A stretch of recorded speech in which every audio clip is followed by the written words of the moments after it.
Today, we're going to be talking about your farm's legacy, specifically different pressures that exist as families work on transitioning the farm from one generation to the next. My name is Monica McConkey, and I am a farm girl turned farm counselor. I grew up on a farm in northwestern Minnesota, currently operated by my parents, my brother, and my son, who is the fifth generation on the family farm. So I have been in the counseling field for 27 years.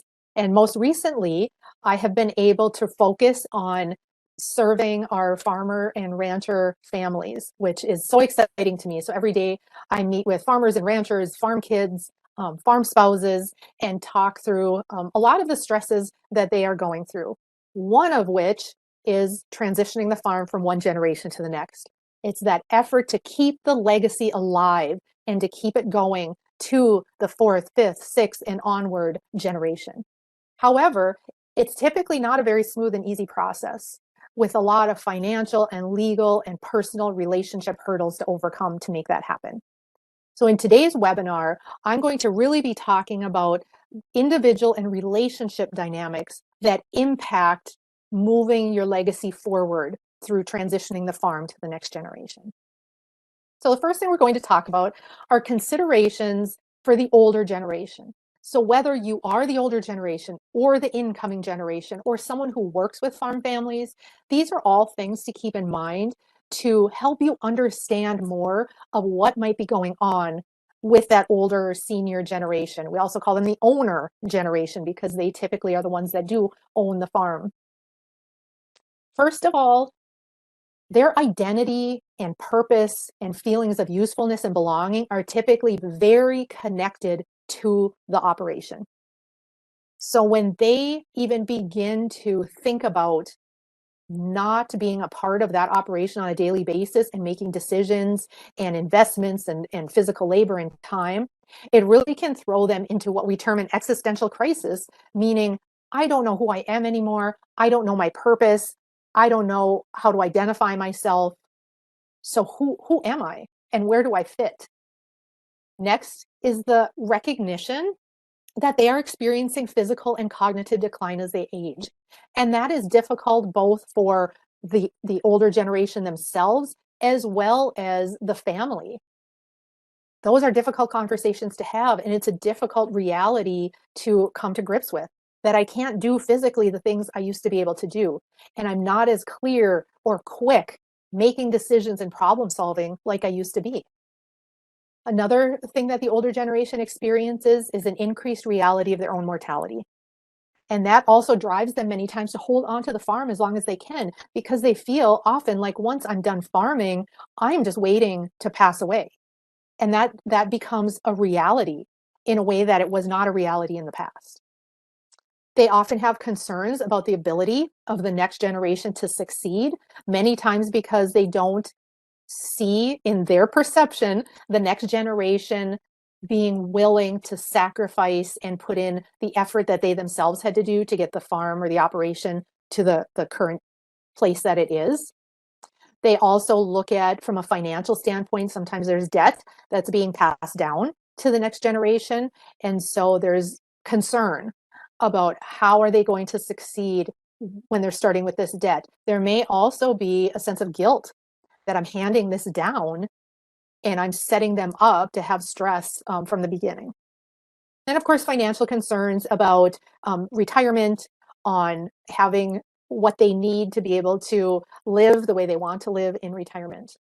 And then, of course, issues of grief and loss. And if you haven't listened to the webinar yet that we've done on grief and loss, I encourage you to do that, because as the farm transitions to the next generation, the outgoing generation is really letting go.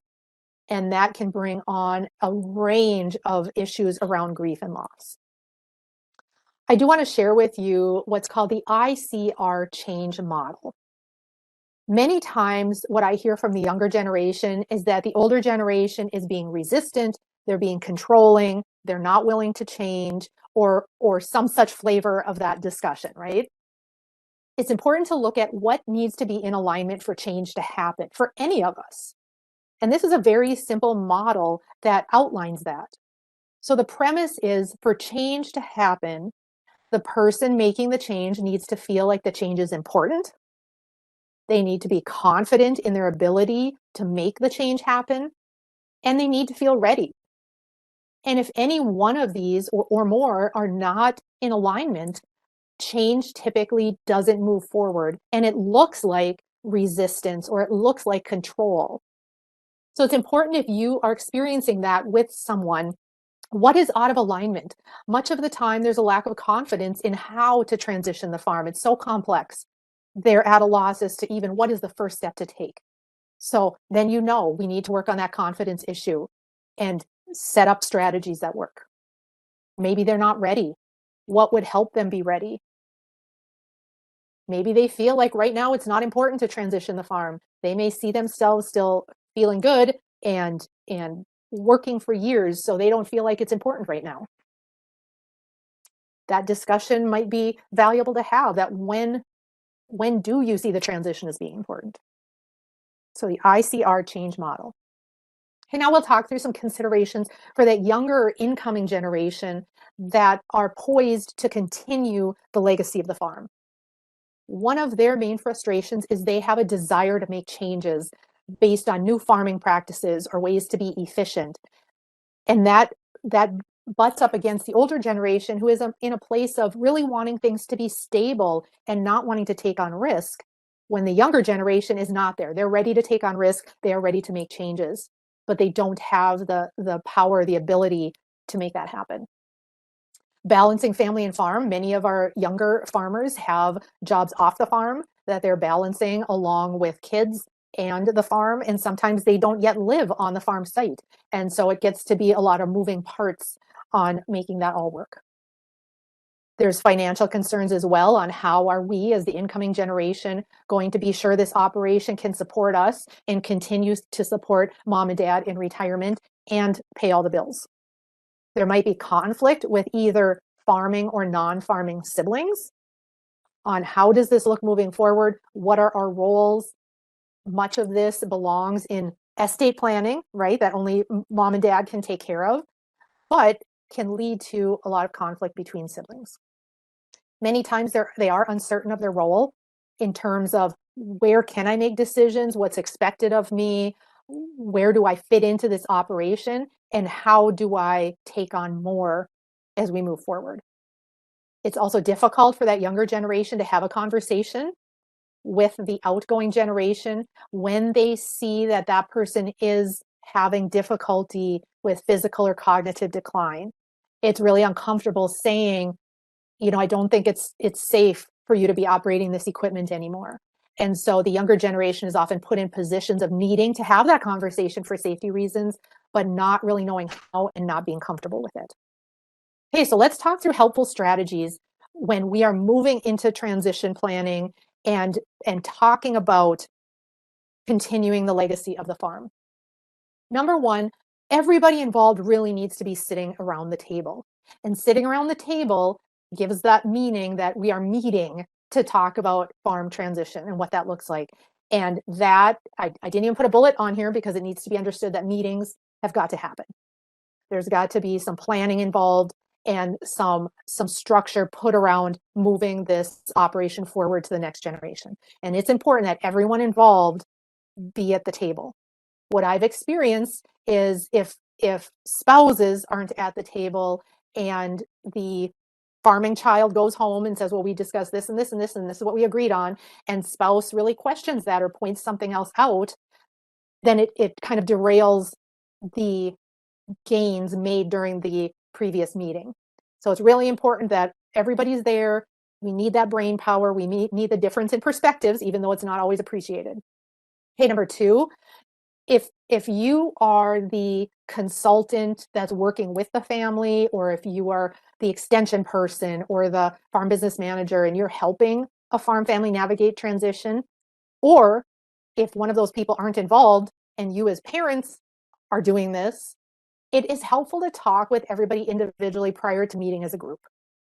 You have multiple kids that are going to be taking over the operation, or if there are other farming partners involved, it's really helpful to sit down with them one-on-one and get an idea of what are they thinking. Where do you see yourself in this operation?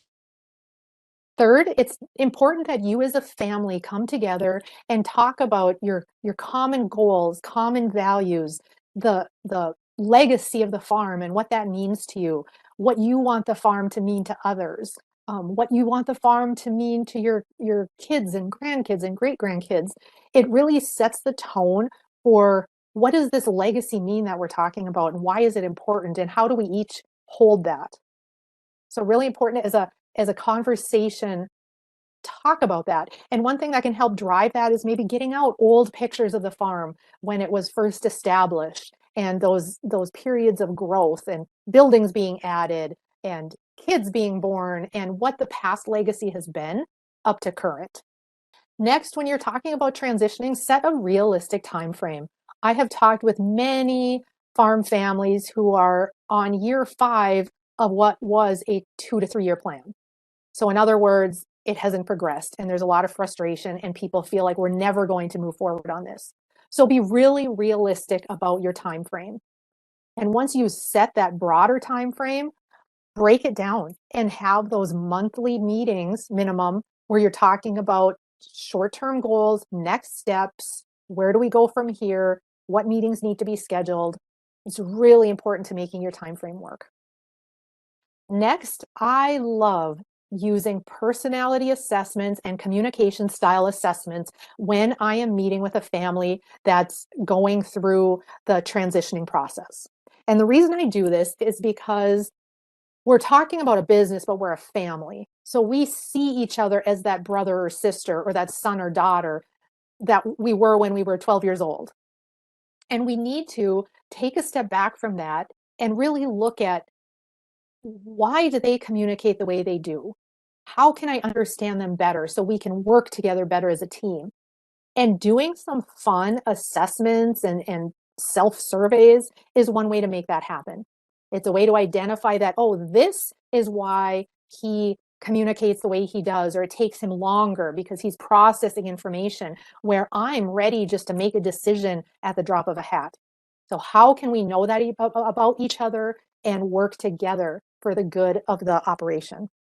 And then conversations around determining roles, meaning your current role, what is everybody doing? What decisions are they in charge of? What physical labor, what finances, what is your current role? And then shift a step and talk about, during this transition plan, what is our role and how does it change over the course of the transition? Meaning, who takes over decision-making power and at what point in time? And then post-transition, what does it look like?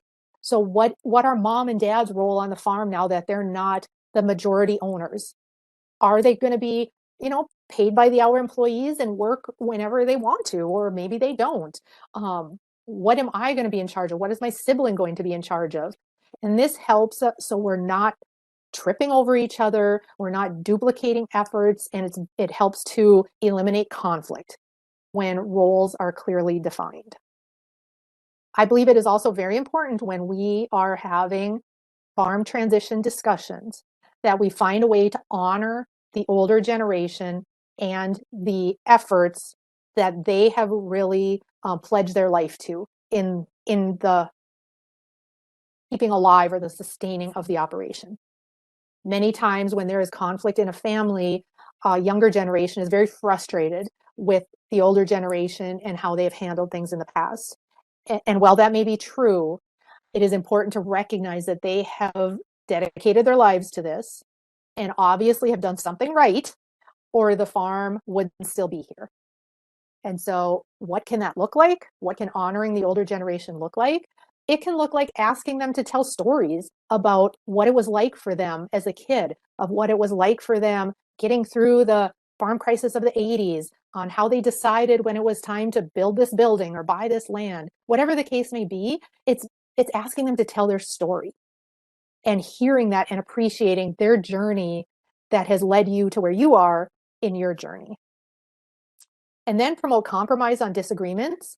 Like I mentioned before, many times when we're in stressful or conflictual situations, we see is it's either my way or their way, that somebody's right and somebody's wrong. It's yes or no, black or white, when the answer typically lies somewhere in the middle. So negotiation and compromise where you can. And then keep the golden rule central. Even though it's difficult, treat other people the way you would like to be treated. Even if they are pushing buttons, if they are emotional, you don't control that. You only control yourself and your response. This is my contact information at any time. You can feel free to connect with me if you have questions or want to process through difficulties you're experiencing in your farm transition. And I would also like to share contact information for Karen Stallman with the Center for Rural Health and Social Service Development. I especially want to call your attention to the website on this page, siumed.org/farm.